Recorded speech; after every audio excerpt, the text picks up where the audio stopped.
سنا ہے 14 فروری کوئی ڈے منایا جاتا ہے اور اس میں کچھ لڑکے جو ہیں وہ یہ کہتے ہیں کہ یہ ایک انٹرنیشنل دن ہے جس میں ہم نے پھول دینا ہے کسی لڑکی کو، اظہار محبت کرنا ہے۔ ایک سنار کے بارے میں عارف رومی نے لکھا ہے کہ وہ اس نے بے اولاد تھا تو اس نے ایک بچہ لے کے پال لیا، تو بچہ اس کو باپ کہتا تھا، اس کی بیوی کو ماں کہتا تھا۔ انہوں نے لے پال ایک بچہ تھا، اور یہ لوگ جن کی اولاد نہیں ہوتی ترس جاتے ہیں، کئی دفعہ ترسے ہوئے لوگ تھے، بچے کو لے لیا پالا، وہ بچے نے بھی حد کر دی فرما برداری کی۔ اب وہ جوان ہو گیا اور بڑا خوبصورت جوان ہوا۔ وہ سنار کہتا ہے کہ ساری زندگی میں نے صفائی میں نیکی میں گزار دی۔ ایک دن دکان کے پہ ایک عورت آئی تو وہ کہنے لگی یہ چوڑیاں مجھے خود سے آپ پہنا دیں۔ وہ کہتا ہے میں نے جب اس کا ہاتھ پکڑا تو میرے دل میں غلط خیال آ گیا، میں نے غلط نظریے سے اس کا ہاتھ پکڑا، اور جب میں نے اس کا وہ ہاتھ اس نظریے سے پکڑ لیا، تھام لیا، بہرحال وہ چلی گئی، لیکن وہ میرے ذہن کے اندر ناپاکی آ گئی۔ تو میں گھر گیا تو میری بیوی باہر کھڑی تھی اور رو رہی تھی، تڑپ رہی تھی۔ میں نے اسے کہا کیا ہوا؟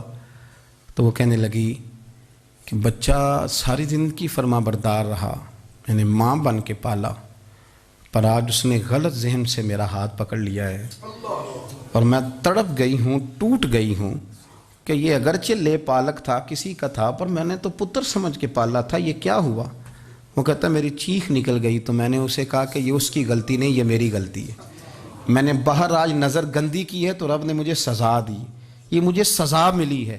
تو کسی کی بہن کو پھول بھیجنا چاہتا ہے تو اگر اسی رات تیری بہن کو پھول آ گیا تو کسی کی بیٹی پر گندی نظر ڈالتا ہے، تو اگر یہ تیرے گھر میں یہ قرض چکانا پڑا۔ وہ ایک دوست ہے تو وہ پسند کی شادی کر رہا تھا اس کے گھر میں، تو اس کی بہن نے کہا ہے اس کی بہن نے کہا، اس نے کہا بھائی تو مرضی کی شادی کر رہا ہے، میرا ابا اپنی پگڑی تیرے پیروں میں رکھتا ہے، ماں دوپٹہ رکھتی ہے کہ بیٹے ہم تباہ ہو جائیں گے، نہ کر، اور آج اگر تیرا یہ حال ہے تو پھر مجھے بھی اجازت دے، میں بھی مرضی کی شادی کروں۔ تو وہ کانپ گیا بری طرح سے، وہ کہتا ہے یہ تو کیا کہہ رہی ہے؟ اس نے کہا تو تیرے لیے اگر یہ جائز ہے تو میرے لیے کیسے منع ہو گیا؟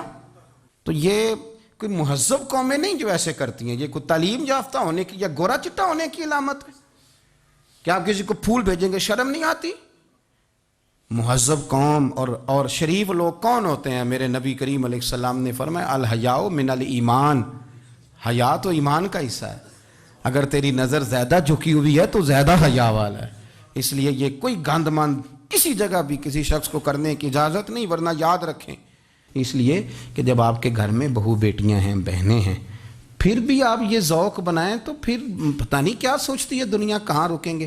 اس لیے یہ ساری رسومات ان لوگوں کی ہیں جو بے حیائی کو پروموٹ کرتے ہیں، اور پھر طرح طرح کے وائرس ان کی زندگیوں میں آتے ہیں، پھر ان کی لاشوں سے تعفن نکلتا ہے، تعفن، اور پھر یہ حال ہوتا ہے کہ وہ دفنانے کے نہیں جلائے جانے کے قابل ہو۔ اللہ سے ڈرے، اللہ ہمارے حال پہ رحم فرمائے۔ اس لیے کوئی ایسی غلط حرکت نہیں کریں، بچوں پر نظر رکھیں۔ اللہ ہمیں سمجھنے کی توفیق عطا فرمائے۔